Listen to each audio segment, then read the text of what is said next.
So এটা অবশ্যই একটা পজিটিভ দিক, আমার কোনো দিকে টাইমটা ওয়েস্ট হচ্ছে না।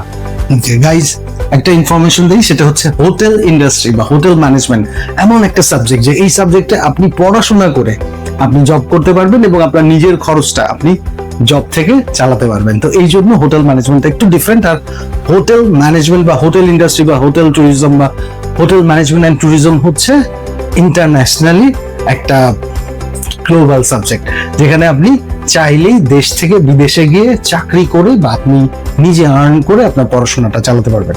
আমি সবসময় প্রাউড ফিল করি, কারণ বাংলাদেশের সব হোটেলে এখন আমার স্টুডেন্টরা ম্যানেজার, সুপারভাইজার সব লেভেলে আছে।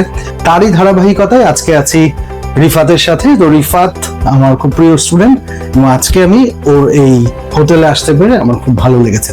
তো রিফাত, অনেক অনেক শুভকামনা, ভালো মতো কাজ করেন, দেশের সুনাম রাখেন এবং দেশকে এগিয়ে নিয়ে যান বিশ্ব দরবারে। থ্যাংক ইউ স্যার, আপনাকে সার্ভিস দিতে পারে খুব ভালো। Thank you.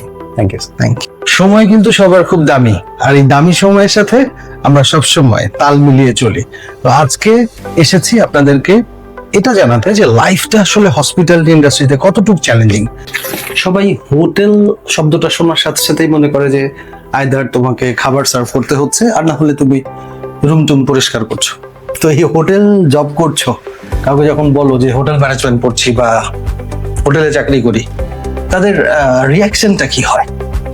এটা আসলে আমার পরিবারে বলেন বা হচ্ছে আমার পরিচিত যারাই প্রথমে বুঝতে পারে যে আমি হোটেলে জব করছি, তাদের একটাই ধারণা যে আইদার আমি শেফ আর হচ্ছে আমি সার্ভিস করি। হ্যাঁ, রান্না বান্না যে রান্না করো, হোটেল মানে সবাই রান্না। ভাবে যে তুমি কি কি রান্না করো, আমাকে বাসায় গেলে সবাই জিজ্ঞেস করে কি কি রান্না পারো। হসপিটালিটি ইন্ডাস্ট্রিতে এই সময়কে এত বেশি গুরুত্ব দেওয়া হচ্ছে কেন? এটা স্যার হচ্ছে আপনার আমরা সবকিছু একটা ধরা বাঁধা সময়ের মধ্যে চলতে হয়।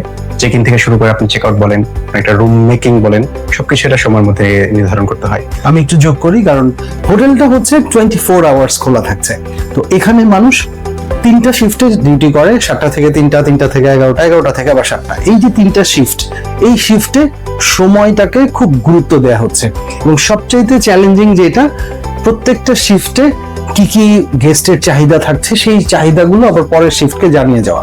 তো আপনার এই হোটেল ইন্ডাস্ট্রিতে পড়াশোনা করে আপনি যে জব করছেন, অনেক বড় একটা পরিসরের জায়গা এটা। এখানে আপনার মেইনটেনেন্স থেকে শুরু করে হাউসকিপিং, কয়েকটা ডিপার্টমেন্ট নিয়ে হোটেলটা গঠিত। ফ্রন্ট অফিস, হাউসকিপিং, এফএনবি সার্ভিস, তো প্রোডাকশন। এখানে আমরা গেস্টকে সার্ভিস দেওয়ার জন্য এটা তো মোস্ট একটা চ্যালেঞ্জিং এরিয়া, তাই না? গেস্টকে সার্ভিস দেওয়া মানে আননোন একটা পার্সন হোটেলে আসতেছে, তাকে পুরো স্যাটিসফাইড করাটা। বাট যারা হোটেল ম্যানেজমেন্ট পড়ছে তাদের কিন্তু জব মানে 100% প্লাস।